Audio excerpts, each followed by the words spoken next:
The mansion stood like a monument to silence, its towering windows staring blankly into the night, their glass panes veiled with years of dust. It was the kind of place where secrets slept in corners and whispers lingered in hallways. No one visited the West Wing anymore. Not since the accident, not since Evelyn Lancaster's name had become a memory spoken only behind closed doors. In a dimly lit study lined with aging books and shadows, a single photograph sat undisturbed on a fireplace mantel. It was a faded image framed in antique brass, showing a beautiful young woman holding a baby close to her chest, smiling with the kind of joy that bloomed only once in a lifetime. Her eyes sparkled, and the baby's tiny fingers clutched her necklace. No one had touched the frame in years. Not the housekeepers, not the heir. It was as if time had paused around it, honoring a grief too sacred to sweep away. But something strange was written on the back of the photograph, a name, a date, a truth long buried. And that truth was about to be discovered by someone who had no idea she belonged to it. Across town, a janitor named Elena scrubbed floors on her hands and knees, unaware that the very mansion she cleaned held the key to her past. A photograph she'd never seen was waiting to unlock everything: her identity, her inheritance, and a family she thought she never had. All it would take was one glance at a forgotten frame and her entire world would change. The mop slid across the polished marble floor with the rhythmic squeak that Elena Morales had come to associate with her peace. At 28, she'd been working as a janitor for nearly a decade, most recently at the grand estate of billionaire Charles Lancaster, tech mogul, philanthropist, and mystery man of the tabloids. Elena preferred night shifts, less conversation, more solitude. It gave her time to think, not that she often liked what those thoughts brought. Tonight was different. The head maid, Marjorie, had approached her before her shift started. "You'll need to clean the East Wing tonight. Mr. Lancaster's guests are arriving tomorrow and he wants every inch spotless." Elena's eyes widened. The East Wing? But no one goes in there. Marjorie didn't smile. Orders are orders. By midnight, Elena stood before the heavy oak doors of the East Wing, mop and cleaning supplies in hand. Her fingers trembled slightly as she pushed the door open, the hinges creaking as if they too weren't used to visitors. Inside, it was like stepping into another world. While the rest of the mansion was sleek and modern, this wing was nostalgic: Victorian wallpaper, antique furniture, oil paintings in gold leaf frames.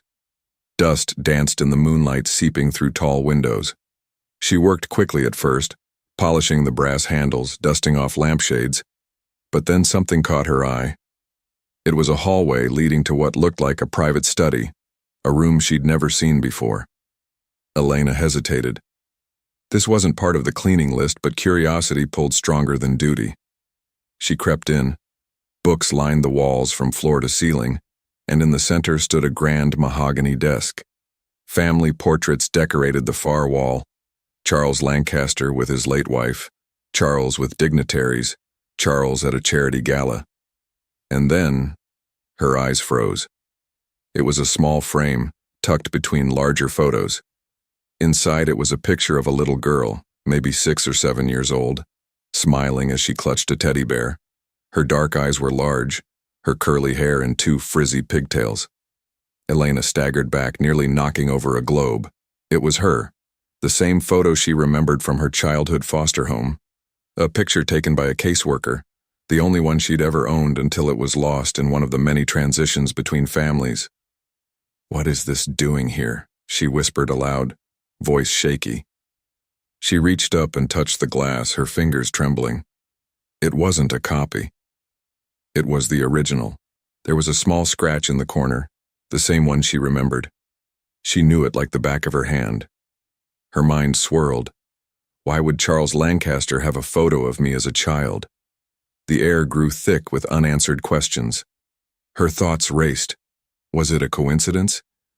Had someone else brought the photo here? Was it some sick joke? But no one knew about that photo. No one. Panic rose in her chest. She grabbed her supplies and fled the study, heart pounding in her ears. By the time she returned to the janitor's quarters, her mop was dripping, her breathing shallow. She didn't sleep that night. Elena paced the narrow length of her apartment, her mind spiraling through fragments of memories she had long tried to bury.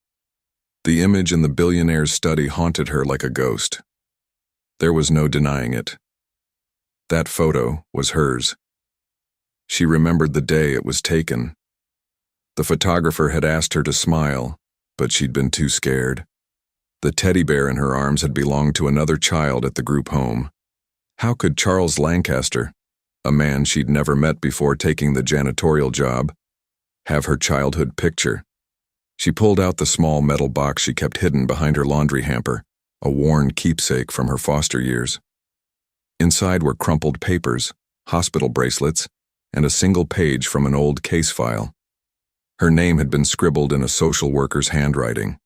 Elena Marie, abandoned at St. Mark's Church, no identifying records. Approximate age, 3. Placed in temporary care. Her foster mother, Linda, had passed away 5 years ago, taking whatever small truths she knew to the grave. The other homes she'd been shuffled through hadn't kept track of her past, and Elena had never found the courage to search deeper. Until now. She opened her phone and searched Charles Lancaster family. Dozens of articles popped up. Tech empire, investment genius, quiet life after the death of his wife. But there was one article that stopped her breath. Tragic loss. Charles Lancaster's sister, Evelyn Lancaster, dies at 24 in mysterious disappearance. Child presumed lost. A photo accompanied the article. Evelyn was beautiful, with soft dark curls, large brown eyes that looked a lot like Elena's. Heart pounding, she clicked into the article. Evelyn had vanished without a trace after giving birth. The family claimed she had run away, possibly due to postpartum depression. No child was ever found. The article was dated 25 years ago. Elena whispered to herself, "That's the same year I was found outside the church." The puzzle pieces began to rattle in her mind. Could she really be Evelyn's daughter? Her eyes darted back to the dusty box. At the very bottom was a folded envelope she'd never opened before. She had always assumed it was empty. But inside was a small note, faded but legible. To whoever finds her, please take care of her. Her name is Elena. She is loved. E.L. Evelyn Lancaster. The world tilted beneath her feet. If she was Evelyn's daughter, then that made Charles Lancaster her uncle. She needed answers. Real ones. And there was only one place to start. The next night, Elena arrived early for her shift and quietly made her way back to the East Wing. The mansion was still asleep. Only the hum of security lights kept her company. She found the photo right where she had left it. This time, she didn't hesitate. She carefully removed the frame from the wall and turned it over. There on the back in delicate handwriting, Evelyn's Angel. 1999. Her knees gave way, and she sank to the plush rug below. It was real. This photo had been in the possession of Evelyn. Somehow, it ended up here, hanging silently in the home of one of the world's most powerful men. Footsteps echoed behind her. She froze. Elena, a familiar voice called. She turned sharply to see Thomas, the mansion's elderly butler, standing in the doorway. His expression shifted from stern to worried when he saw her on the floor. She began to stammer that she was just looking, hiding the photo behind her. Thomas walked in, his eyes moving from her to the photo on the floor. He let out a breath and closed the door behind him. "You saw it," he said quietly. She didn't answer. Thomas moved to the large armchair across the room and sat down slowly, rubbing his hands together. That photo has hung there for over 20 years. Charles never let anyone touch it. He called her his phantom niece. Elena's throat was dry. "So it's true?" Thomas nodded solemnly. "Your mother was Evelyn Lancaster. She was kind, clever, full of life. But her family didn't approve of her relationship with someone from the wrong side of town." Elena leaned forward. "What happened to her?" "She gave birth in secret," he said. Charles was abroad. Their parents were furious. When she refused to give the baby up to them, she ran. Elena's stomach churned. She vanished after that, Thomas continued.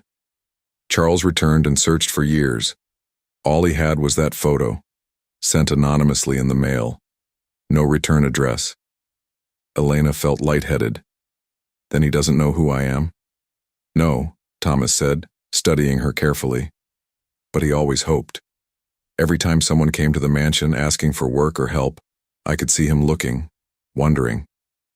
Tears stung Elena's eyes. I think you should talk to him, Thomas said gently. He deserves to know. And so do you. Elena spent the next 2 days paralyzed by fear. What if he didn't believe her? What if he thought she was after money? But the truth wouldn't leave her alone. It followed her to sleep, to work, to every breath. On the 3rd day, she finally knocked on the large double doors to Charles Lancaster's private office. Come in, his voice called. She entered with the envelope, the note from EL, and a trembling heart. Charles sat behind a vast desk, gray hair neatly combed, spectacles perched on his nose. He looked up with a raised brow. Elena, isn't it? Yes, sir, she said. I need to tell you something. About the photo in the East Wing. He stiffened. You've been in there? I didn't mean to pry, she said quickly, but when I saw it, I recognized it. Because it's me. I'm the girl in the photo. He stared at her. I was found outside a church when I was about 3. This note was left with me. She placed the envelope on his desk, letting him read Evelyn's signature. His hands trembled as he opened it. The silence that followed was suffocating. Then he whispered, Evelyn. He stood slowly and walked around the desk, eyes scanning her face. Your eyes. They're hers. She nodded, tears slipping down her cheeks. I thought I'd lost everything, he murmured. But you're her child, my sister's little girl. He pulled her into a tight, trembling embrace. Elena sobbed into his shoulder. I've been looking for you for 25 years, he whispered. I never gave up. Never. In that moment, surrounded by the luxury of a world she never belonged to, Elena finally felt something she'd never known before. Found. The mansion buzzed with a strange energy the morning after Charles Lancaster discovered the truth. The staff whispered in corners, eyes trailing Elena as she walked through the hallways. Not with her cleaning supplies this time, but in a soft cream dress Charles had personally picked out. She barely recognized herself in the gilded mirror above the grand staircase.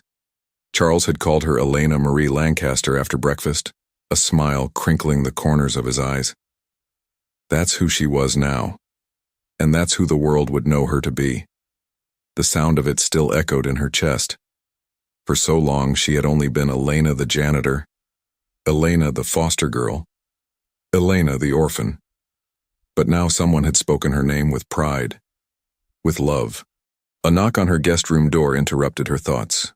It was Thomas, the butler, with a fond smile, informing her that Mr. Lancaster was ready to take her to the Foundation's office. She followed him down the grand staircase, her heart pounding. Charles had mentioned something about introducing her to the world she was born into, but she hadn't expected it to happen so soon. A sleek black car waited in the driveway. Charles, dressed in a tailored navy suit, opened the door for her himself. She nodded nervously, saying she was ready as she'd ever be. They arrived at a gleaming skyscraper in downtown Manhattan, the Lancaster Foundation, one of the largest philanthropic organizations in the country. The receptionist's jaw dropped when she saw Elena walking beside Charles. He simply stated she would need a key card. Elena stepped into an elevator that required fingerprint access and led to a penthouse floor she didn't know existed. When the doors opened, she was met with a panoramic view of the city and a staff of executives all rising to their feet. Charles introduced her as Elena Marie Lancaster, his niece and the rightful heir to his sister's legacy. Gasps swept through the room. One woman covered her mouth in disbelief. A younger man whispered that she looked just like Evelyn. Elena's cheeks burned. She hadn't prepared for the attention, the eyes, or the weight of a name she was still trying to believe was hers. Charles guided her to a large conference room. On the wall, behind frosted glass, hung a portrait of Evelyn, mid-laughter, with long waves of dark hair and the same dimpled smile Elena had never noticed in herself before. Charles explained that Evelyn had always wanted to start a foundation for children like Elena, one that offered not just donations but safety, education, and mentorship. He built it for Evelyn, but it had always been meant for Elena. She turned to him, stunned. He told her she carried Evelyn's heart, and that the world needed more of it. By the end of the day, Elena had her own office, a team of mentors, and an appointment to begin formal training on nonprofit leadership. But none of that compared to the file Charles handed her as they drove home. It was Evelyn's journal, restored and preserved. She had written in it every day after discovering her pregnancy.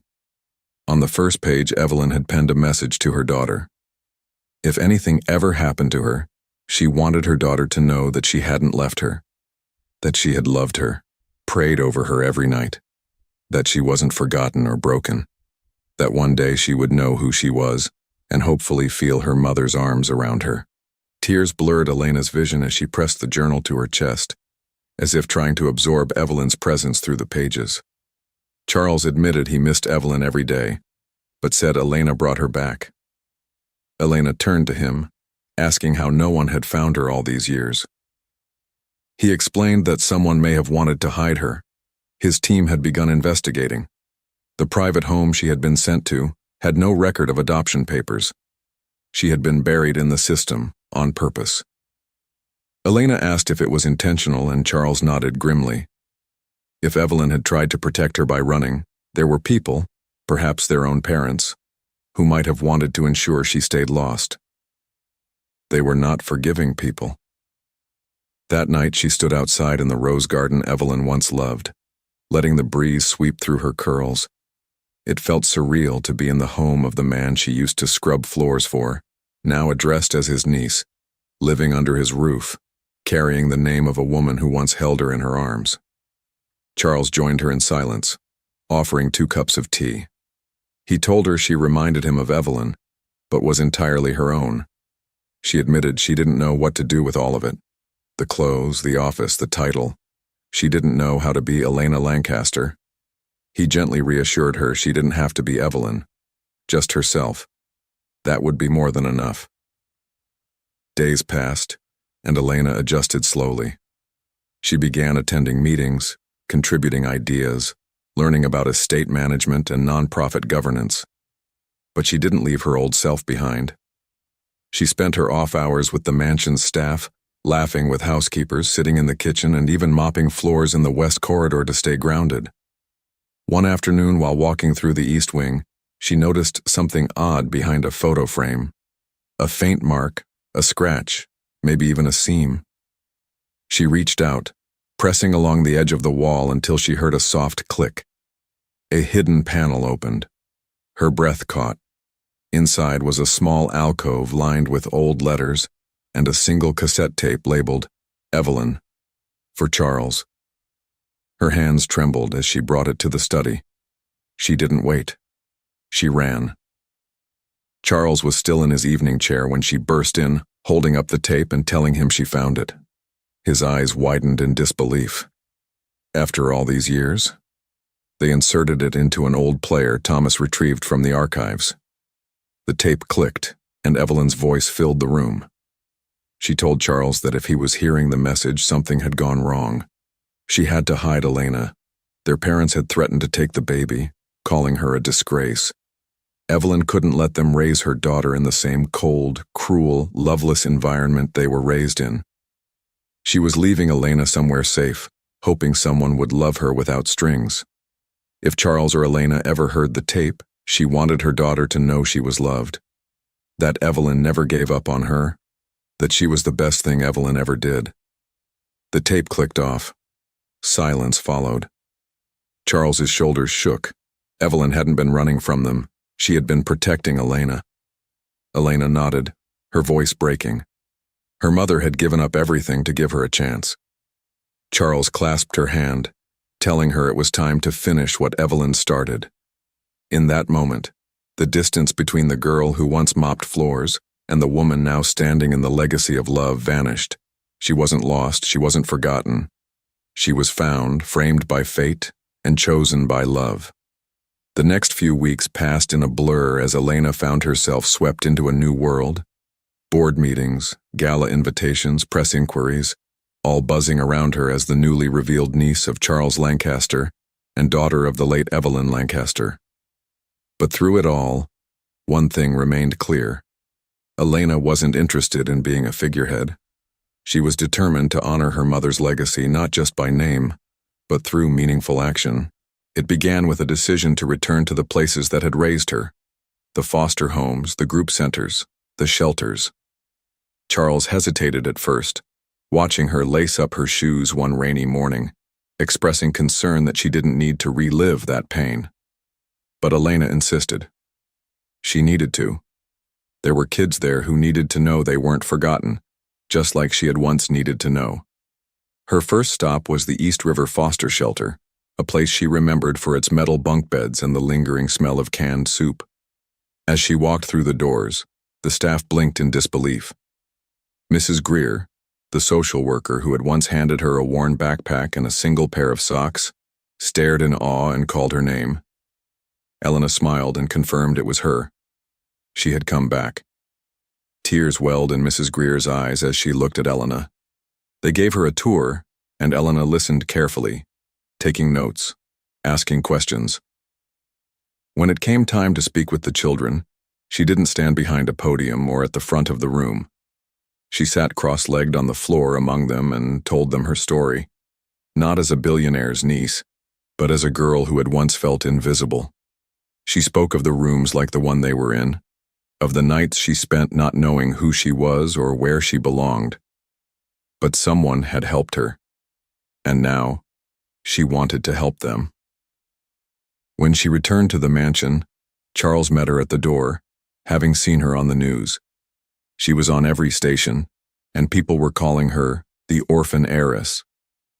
Elena winced at the tabloid-sounding nickname, but Charles chuckled and said it was catchy.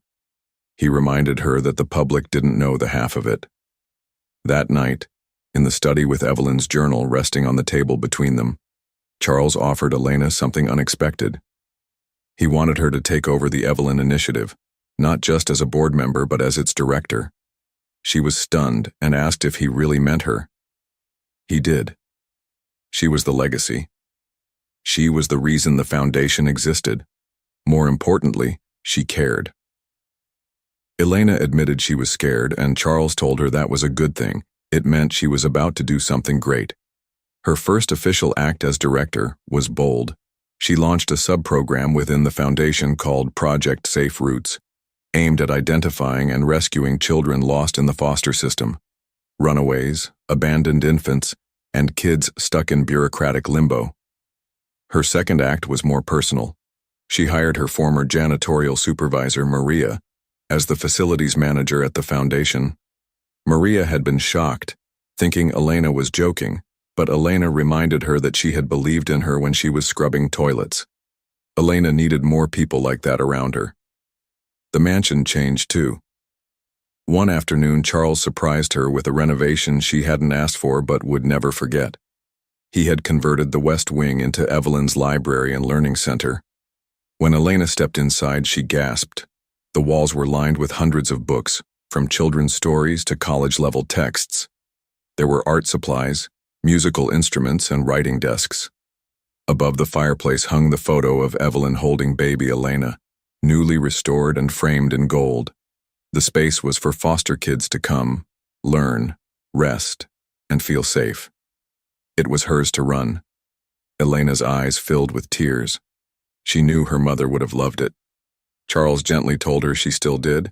She was with them every step of the way. Months passed, and the story of the janitor turned heiress spread across the country. Elena remained focused on the work. She stood on stages, accepted awards, met senators, but she always returned to the shelters and classrooms. During one tour, A young girl with frizzy hair and tired eyes tugged at Elena's jacket and asked if it was true she had really been a janitor. Elena smiled, knelt down, and replied that she still was. She just cleaned different kinds of messes now. The girl asked if she could be like her someday. Elena whispered that she already was, even if she didn't know it yet. Then came the biggest revelation. One morning, Charles walked into Elena's office holding a thick manila envelope. The investigation into what happened after Evelyn's death was complete. Elena opened the envelope with trembling hands. Inside were reports, legal documents, and photographs. The truth was painful. After Evelyn's tragic accident, Elena had been taken by a distant relative of the Lancaster family, someone who disapproved of Evelyn's decision to raise a child alone. Rather than bring Elena into the Lancaster estate, they had falsified documents and placed her in an unlicensed foster home upstate. Charles told her they had wanted to erase her, but they had failed. Elena sat back, stunned. She hadn't just been lost. She had been hidden on purpose. But now she was found. One quiet Sunday morning, Elena stood in the same rose garden where everything had begun. The flowers were in bloom, the wind was gentle, and the sky was full of promise. She held her mother's journal in one hand and a bouquet of white lilies in the other. She whispered that she had found her mother and herself. She placed the lilies beneath a new memorial plaque in the garden that read, "Evelyn Lancaster, beloved daughter, mother and dreamer. Her love never left us." Just as Elena turned to go, a small voice called her name. She turned to see a boy, no older than 10, with a backpack and wide eyes. One of the new arrivals from Project Safe Routes. He handed her a crumpled sketch pad. He had drawn her, a stick figure with curly hair, a big smile, and a crown. That's how he saw her, like a queen. Elena hugged him tightly and told him he was the real royalty, because he had survived. Later that evening, Charles and Elena sat together on the porch watching the sunset. She wondered aloud what Evelyn would say if she could see all of it. Charles smiled and said Evelyn would probably tease him, saying it took him long enough. But mostly he believed she'd be proud of Elena, of the way she loved and led. Elena leaned her head on his shoulder and thanked him for giving her a home, for believing in her, for seeing her mother in her. Charles whispered that he didn't just see Evelyn, he saw Elena. That night, as the city lights shimmered and the mansion fell quiet, Elena returned to the East Wing. She stood before the now famous photo that had changed her life. And beside it, she hung a new frame. This one held a recent photo. Her, Charles, and a group of children from the shelter, all smiling brightly. A new legacy. A new chapter. Beneath it was a small plaque that read, "Sometimes the things we lose lead us to what we're meant to find." The mansion had changed. The halls that once echoed with emptiness now rang with laughter, footsteps, and the hum of possibility. Children darted through corridors with books in hand, art projects under their arms, and curiosity in their eyes. The Evelyn Lancaster Learning Center had become more than a tribute. It was a promise kept.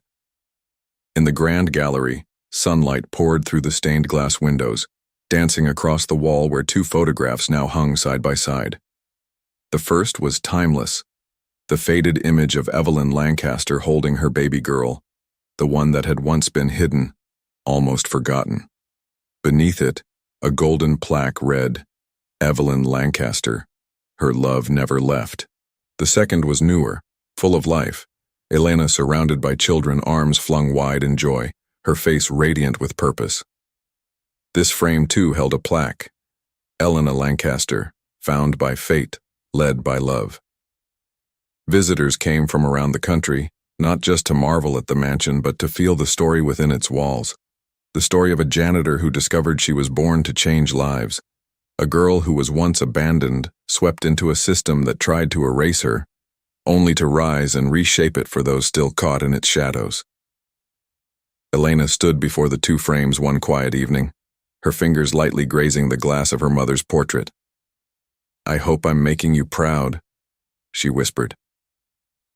Behind her, Charles appeared, now slower with age but warmer than ever. He placed a gentle hand on her shoulder. She sees you. Every day. They stood there in silence, side by side. Two souls once separated by tragedy, now bound by truth and healing. Outside, the sun dipped low over the horizon, casting golden light across the estate. And as night fell, the mansion didn't feel haunted anymore. It felt alive. Not just a home, a beginning. Thank you for watching. If you enjoyed our story, please encourage us by subscribing, like, comment, and share. Bye. See you in our next video.